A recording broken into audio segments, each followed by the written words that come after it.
Pemirsa, untuk mengetahui kondisi warga terdampak erupsi Gunung Semeru di tempat pengungsian di posko yang sudah didirikan oleh pemerintah Kabupaten Lumajang, malam ini sudah bergabung bersama Bupati Lumajang, Ibu Indah Amperawati. Selamat malam, Ibu. Selamat malam, Mbak Salma. Baik, Ibu, mungkin bisa disampaikan bagaimana kondisi saat ini warga yang ada di tempat pengungsian. Informasinya ada 9 titik pengungsian dan 1.116 jiwa warga yang mengungsi. Ya, jadi yang paling banyak ada di Kecamatan Pronojiwo. Dan infrastruktur yang banyak yang rusak atau hilang itu juga di Kecamatan Pronojiwo, khususnya Desa Supiturang.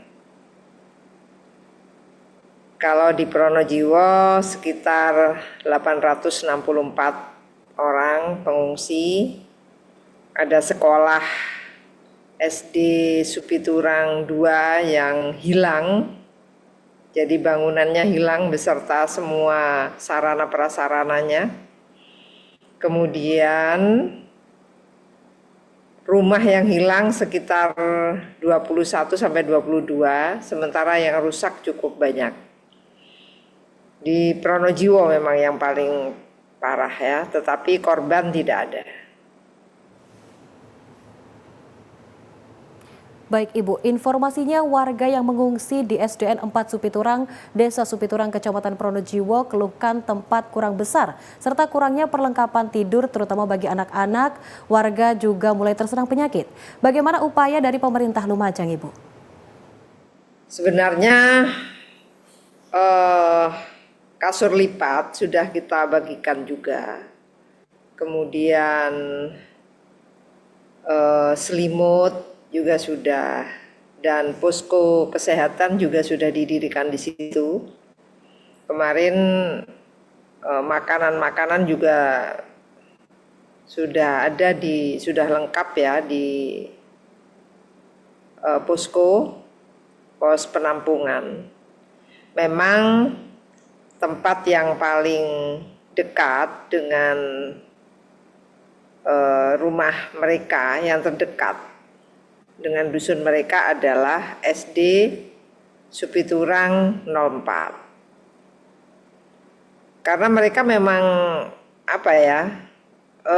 kalau siang mereka pulang untuk melihat barang-barang mereka di rumahnya.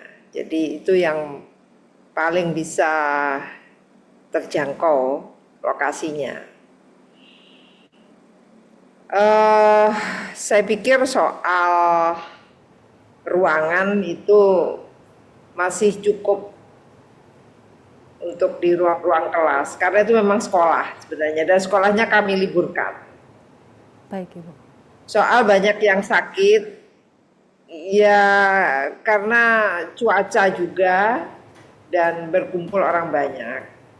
Tapi ini saya sudah perintahkan Kepala Dinas Kesehatan untuk mengirimkan personel tenaga kesehatan bantuan ke Puskesmas Pronojiwo, ke posko penampungan juga, karena memang di Puskesmas Pronojiwo itu tenaga kesehatannya juga terbatas. Baik, Ibu. Lalu bagaimana terkait dampak psikologis pengungsi terutama untuk anak-anak, Ibu? Kita melakukan trauma healing dan beberapa bantuan dari mahasiswa-mahasiswa, kemudian dari Polres Lumajang juga membantu trauma healing ini. Dari Dinas Sosial, dari Dinas Kesehatan untuk perlindungan perempuan dan anak juga melakukan trauma healing. Memang yang berdampak adalah anak-anak, kemudian lansia, dan perempuan. 3 makhluk yang saya sebutkan ini memang makhluk yang sangat rentan ya, terutama di saat terjadinya bencana alam atau bencana sosial. Tapi ini sudah kita antisipasi dengan mengajak dan memberikan mereka mainan juga, makanan-makanan, biskuit dan susu. Baik, saat ini banyak warga yang mengungsi rata-rata memiliki hunian tetap relokasi tetapi masih mengungsi. Seperti warga kampung Kamar A, bagaimana kira-kira tanggapannya Ibu? Itulah persoalan tersendiri yang sedang dihadapi oleh pemerintah ya. Sesungguhnya mereka ini sudah memiliki hunian tetap karena memang itu zona merah, Mbak. Itu sejak bencana tahun 2021 mereka sudah diinventarisir, didata untuk mendapatkan rumah di hunian tetap dan semuanya mendapatkan. Hanya kemudian karena jarak rumah asal yang masuk zona merah tadi itu sangat jauh dengan hunian tetap, sementara mata pencaharian mereka ada di tempat asalnya. Akhirnya mereka kembali satu persatu kembali ke rumah asalnya ya yang sekarang kena bencana ini, Desa Supiturang. Nah, saya kemudian pernah menyarankan kepada masyarakat bahwa kalau pagi oke, silahkan, tapi begitu menjelang petang segera pulang ke hunian tetap. Tapi setelah dikalkulasi karena jaraknya terlalu jauh, itu bagi mereka tidak sebanding antara pendapatan yang mereka peroleh dengan pengeluaran, ya mungkin makan, kemudian BBM, transport, antara jarak rumah dengan jarak di mana mata pencaharian mereka di desa itu terlalu jauh. Baik, Dusun Gumukmas, Desa Supiturang, banyak rumah terdampak. Bagaimana upaya pemerintah mengingat sebagian warga di sana tidak memiliki hunian tetap di lahan relokasi? Apa upaya yang akan dilakukan pemerintah, Ibu?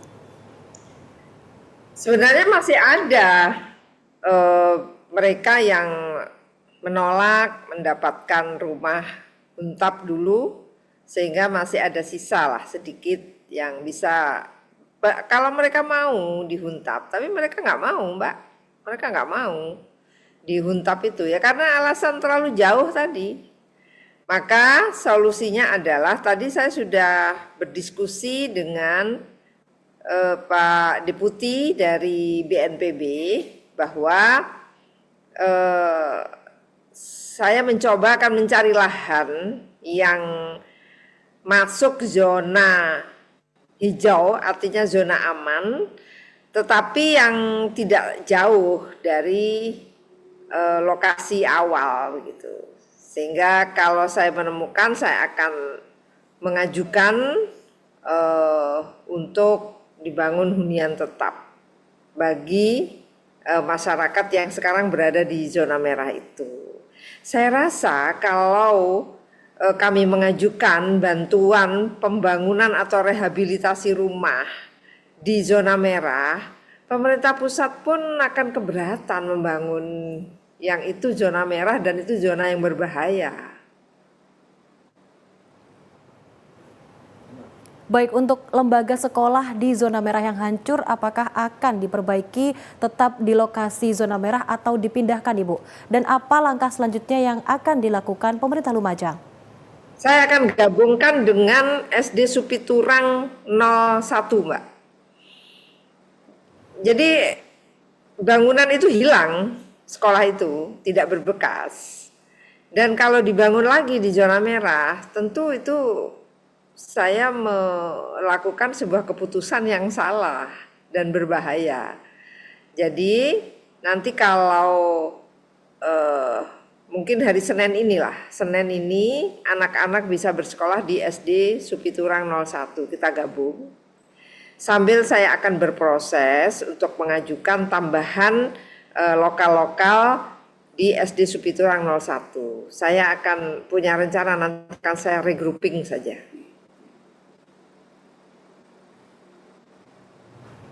Baik, terima kasih Bu Indah Amperawati selaku Bupati Lumajang atas informasinya.